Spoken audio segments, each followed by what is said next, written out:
Hello, hello, hello. This is JohnCostino coming to you. It is a few minutes after 8:30. We're going to go ahead and wait 30 seconds, and I'm going to jump right into it because I don't want to go too long tonight. However, I'm excited to be back here with you. We are going to cover tonight the second agreement of the 4 agreements. So while we're waiting for folks to get here, I'm going to recap for the next minute or two the first agreement, which is called Be Impeccable with Your Word. And again, the easiest explanation or definition of being impeccable with your word is to very simply honor yourself, which means know yourself. And once you know yourself and you then honor yourself, you can begin to navigate pretty much anything that is going to happen to you in your life. And that's what the 4 agreements are all about. The 4 agreements are a way to better understand yourself, which means once you understand yourself, you can better understand those that you have a relationship with. And that really kind of encompasses everyone in our society. So the bottom line is, this is how we're going to go out there, navigate our own lives, and become interdependent, not independent, not codependent, interdependent with all those that we interact with and that are a part of our lives. So the first agreement, which I highly encourage all of you, if you've not watched it, we covered it last week. In fact, we covered it twice. I covered it 4 weeks ago, then we had a couple of weeks layoff while I was traveling. I recapped it again last week, so you can watch both or either one of the first agreement, Be Impeccable with Your Word. And tonight we're going to jump into the second agreement, which is don't take anything personally. Now, the challenge for all of us, and I preface it by saying I'm a part of the group.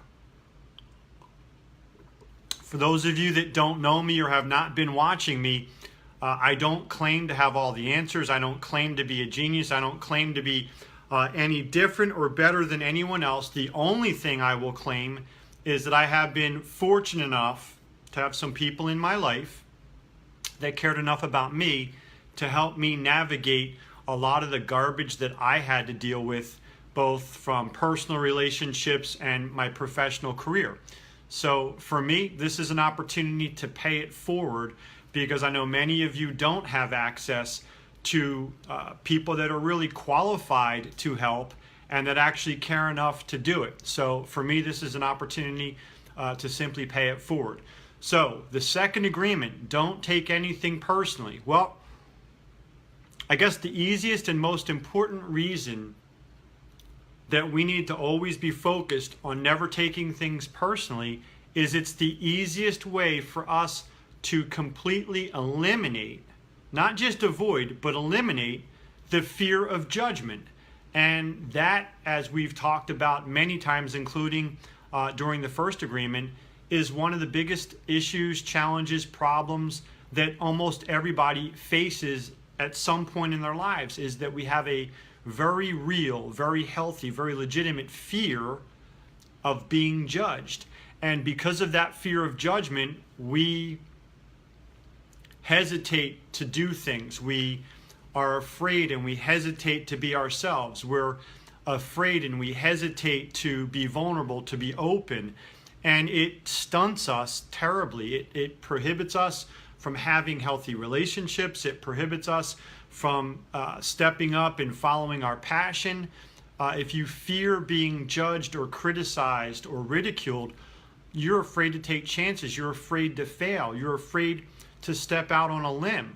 So when you have that fear of judgment, you put yourself into a self-imposed prison cell where you are the prison guard, the warden, as well as the prisoner.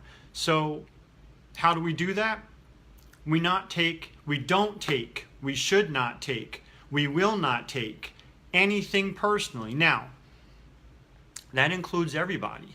That means if you have parents, mother, father, grandparents, husband, wife, significant other, brothers and sisters, cousins, aunts and uncles, or your own children who are critical, who are judgmental, who, for whatever reason, don't treat you with the level of respect that should be given to everybody, you have an opportunity to completely eliminate, not just avoid, but completely eliminate any of the pain associated with that fear of judgment. And let's be honest, that's where 99% of our fear comes from, 99% of our anger comes from, 99% of all the negative emotions stem from that fear of judgment. So regardless of who it is, friend, family, neighbor, coworker, significant other, business partner, boss, supervisor, the key is to never ever take anything that they say or do personally, and instead look at it as a complete reflection of themselves. Now, there are a ton of stories, memes, anecdotes out there, and I'm going to try to give you some things that maybe you haven't heard before. But the bottom line is, when somebody comments, criticizes, judge, is negative in any way towards us, we have to recognize it has nothing to do with us. Now, not easy to do, simple, but not easy to do, because we have built-in mechanisms. And probably the biggest mechanism is our ego, and I'm going to get to that in a minute. But I'm going to give you some of the tools that will help you to navigate this and to never take it personally. So, if somebody is going to be negative towards you, ask yourself, is this story that they're telling, whether it's a criticism, whether it's gossip, whatever it is, ask yourself, is this story fact or fiction? Is it fact or is it fiction? Ask yourself, who knows me better, me or them? It sounds silly, but I'm asking you to write these down, because these are the things that if you consciously think about and actively do, they will become subconscious, they will become unconscious, they will become automatic, and they will prevent you from being affected. You will no longer react to other people. But ask yourself, when someone's talking about you, who knows you better, you or them? Is what they're saying really true? Is it factual? Or is it just fiction? Is it just gossip? Is it just a story? And the reason I say that is, ask yourself, why am I being affected? Why am I being bothered? Why am I being offended? If somebody makes a comment to you or about you, and it offends you on some level, even a small, tiny level, that means you have fed into it. You believe it in some way. And again, this is not a criticism of you. This is a way to figure this out. Meaning, if you know me, I'm on no level considered fat or overweight. I'm not in great shape the way I used to be when I was an athlete, but I'm not fat. I'm not overweight. So if somebody were to look at me and say, geez, you're fat, I would just laugh in their face, because there's no way in the world on any level you could honestly look at me and believe that I'm fat. I'm 5'10", 165 pounds. Now, if I subconsciously, unconsciously believe that I'm fat and you call me fat, there's a good chance I might say to myself, oh my God, I am fat. Oh my God, how did they know? That's the difference between taking it personally and knowing who you are, knowing your self-worth, which goes back to, again, the first agreement. Be impeccable with your word is to honor yourself, is to know yourself. So removing the physical. I know my level of intelligence. I know my level of competence. I know what I'm good at, and I know what I'm weak with.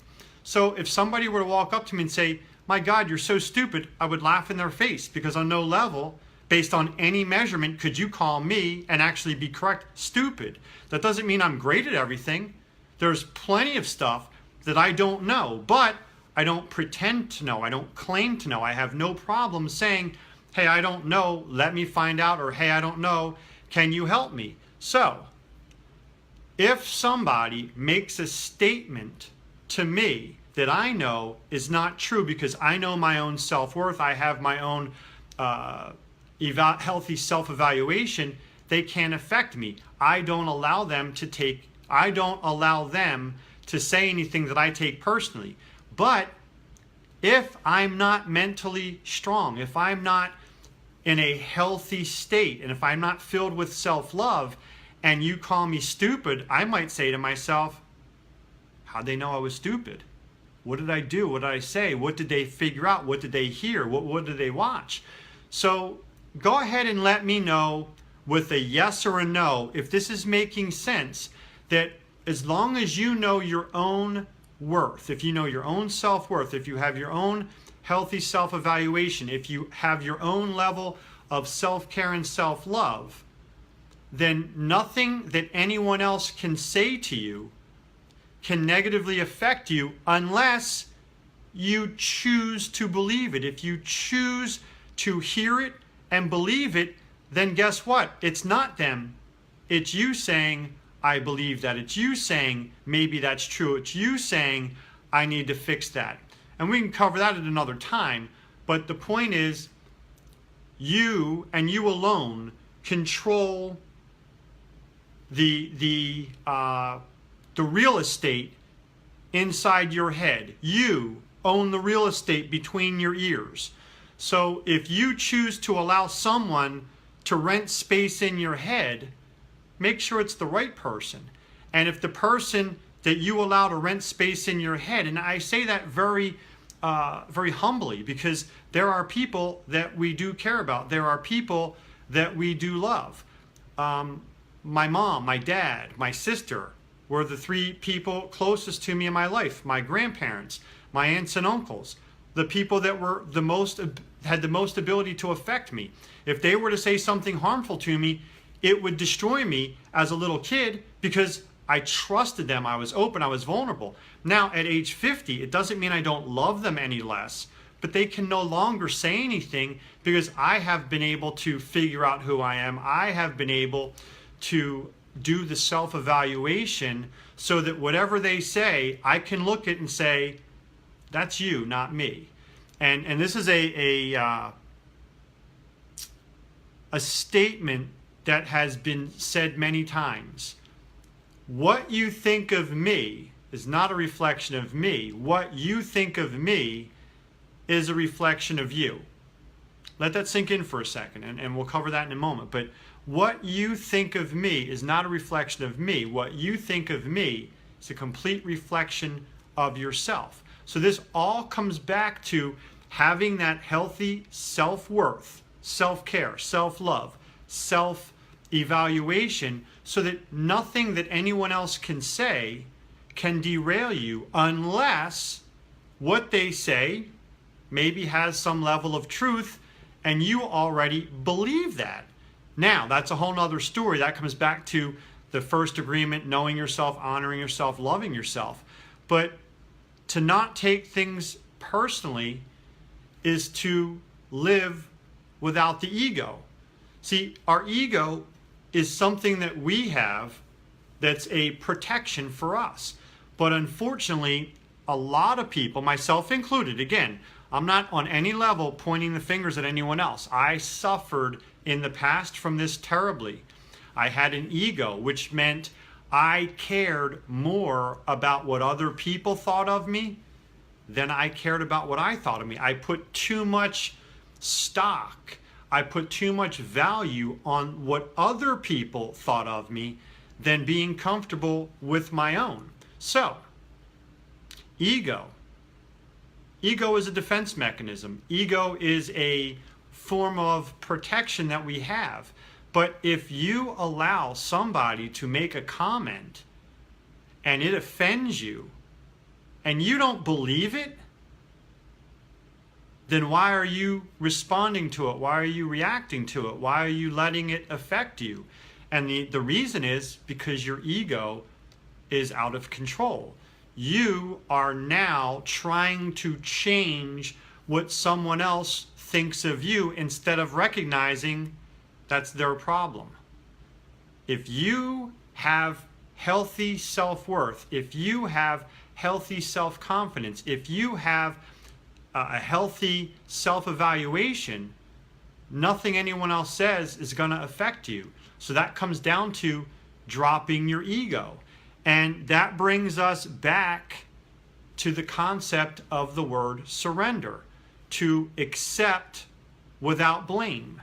How do you accept what other people do and what other people say without blaming them? And the answer to that question is simple. What you want to do is recognize who they are and where they are in their own personal journey. I'm going to let that sink in for a second. Instead of reacting to somebody who is being negative, whether it's words and gossip, whether it's words to your face or gossip about you, or whether it's intimidation, whatever, recognize that it has nothing to do with you. It's simply a reflection of how they feel about themselves. Because if you are in a happy, healthy place, it's not possible for you to spew venom on someone else. But when you are toxic, when you are in pain, when you are hurting, it's very natural to turn around and try to offload all of your pain or anger or frustration onto someone else. Now, I'm going to give you a couple of examples of that. But the easiest example goes back to when I was a lifeguard. When I was a lifeguard, there were a lot of different scenarios that you could come across when rescuing somebody. But the one that they spent the most time teaching and training us was the one that was the most dangerous. And that was an active, aggressive drowning victim. Meaning, if somebody is in the water drowning and they are panicking, they are actively panicking, then they only have one goal. For those of you that aren't sure, the only goal that that active, panicking, drowning victim has is to keep their head above water. So, when they see you or anything above the water, their one goal is to climb on top of it. So if you're a lifeguard and you swim up to that person and you get close enough, they're going to grab onto you, they're going to dunk you under, and they're going to try to keep their head up.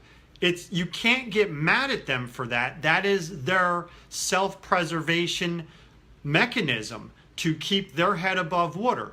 Go ahead and just give me a yes or a no, please, if the concept of an active drowning victim who's in panic mode is going to climb on top of anyone or anything that they can in order to keep their head above water, because at that point, the only thing that matters to them is staying above water and not drowning.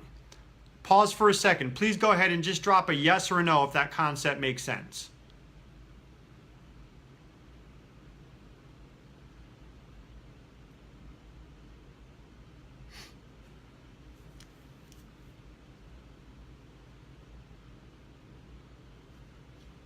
Excellent.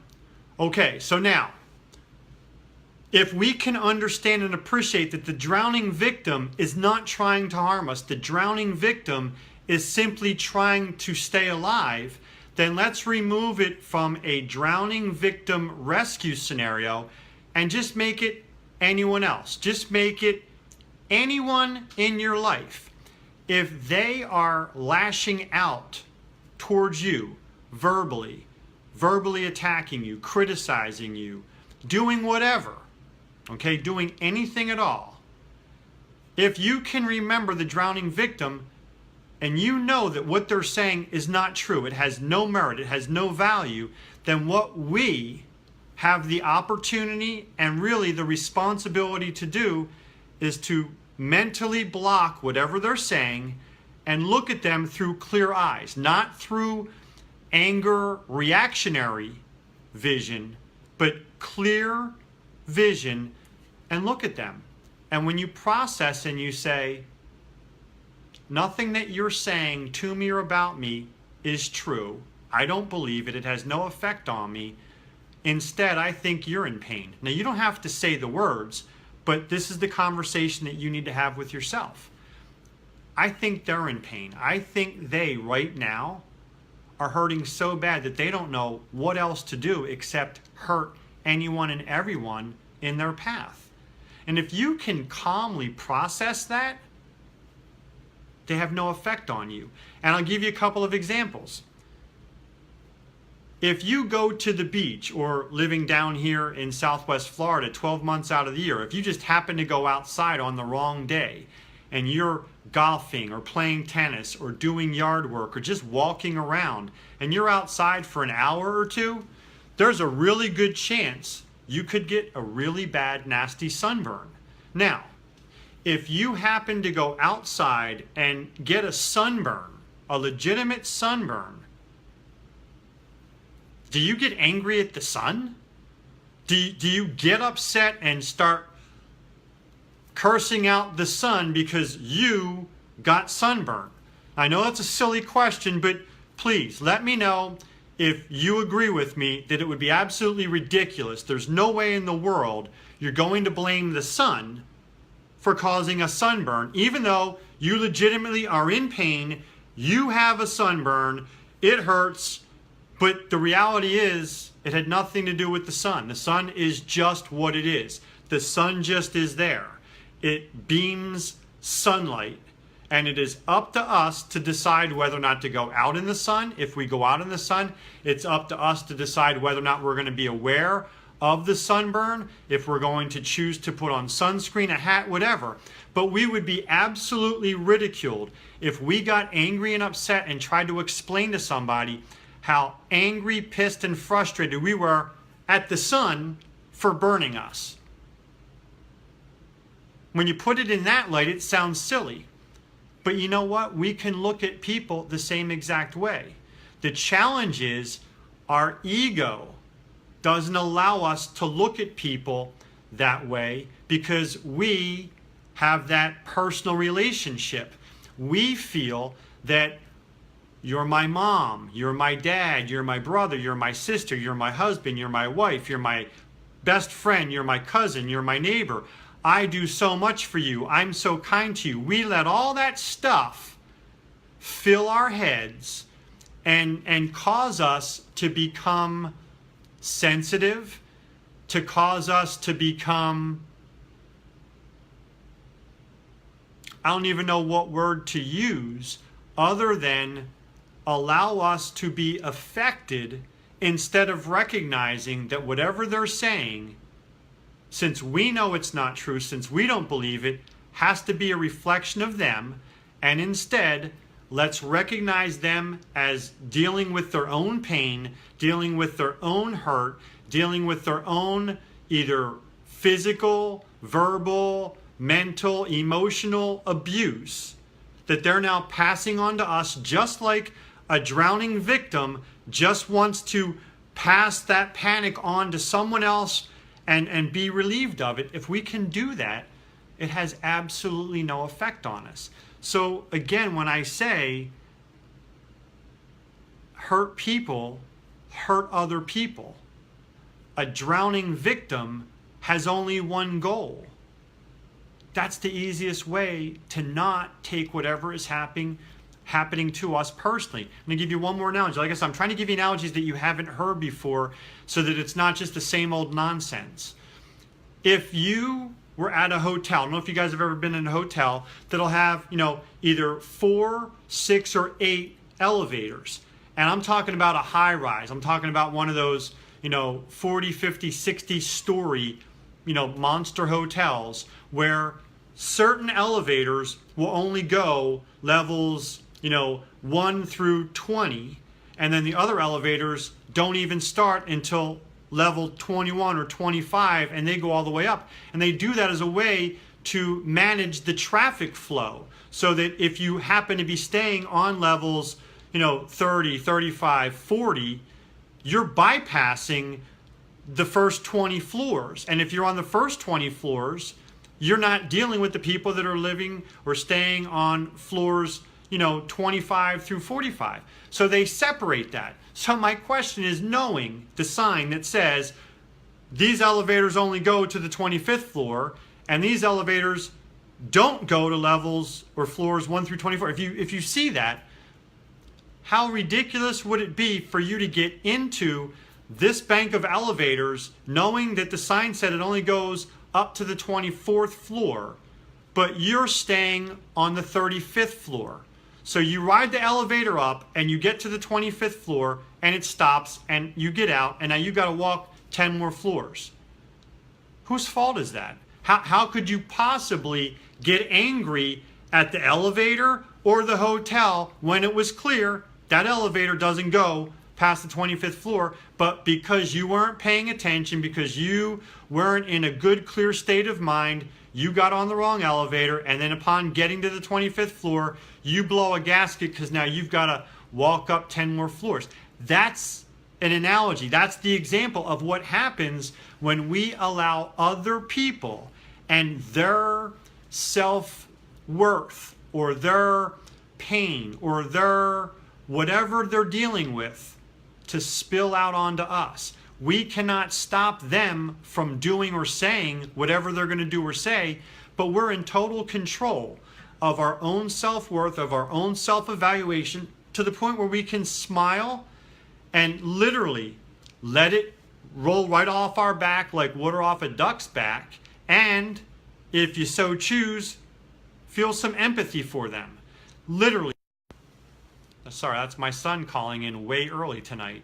But the bottom line is, what we can do is we can have empathy, show empathy for them instead of retaliating with anger, instead of treating them with the same negative energy that they're giving to us. I can't stress enough how simple it is. It's not easy, but it's very simple to do. But again, tonight built on the first agreement, which is be impeccable with your word, which again means to honor yourself, to know yourself, to be so comfortable with who you are, to 100%, not a little bit, to 100% know yourself, know your worth, so that if somebody looked at you and said, man, you're stupid, you could just laugh because it doesn't affect you, because you know it's not true. Or someone says, wow, you look terrible. You could just smile and say, I know exactly how I look. I don't have a single problem. I'm good with it. And walk away knowing that that is their problem, that that is somebody who has their own issues that they're dealing with, but they're spilling it onto us. So I hope that that makes sense. I hope that that helps. And the bottom line is, what we're going to do for the next 2 weeks is we're going to finish out the third and the fourth agreement. But for those of you that weren't here last week, like I said, there's two. Last week's and then 3 weeks ago, I did the first agreement and then I did it a second time, and both of them were different. But I highly encourage you, if you're working on yourself, if you're trying to find peace, if you're battling your own demons, if you're challenged by friends, family, coworkers, whatever, what you need to do is make the decision for yourself, completely for yourself, where you want to be. Do you want to be in a healthy place, or do you want to be in a state of frustration, anger, reacting to other nonsense from other people? Because all I can say to you is this: we are 100% in control of our own feelings and our own emotions, but we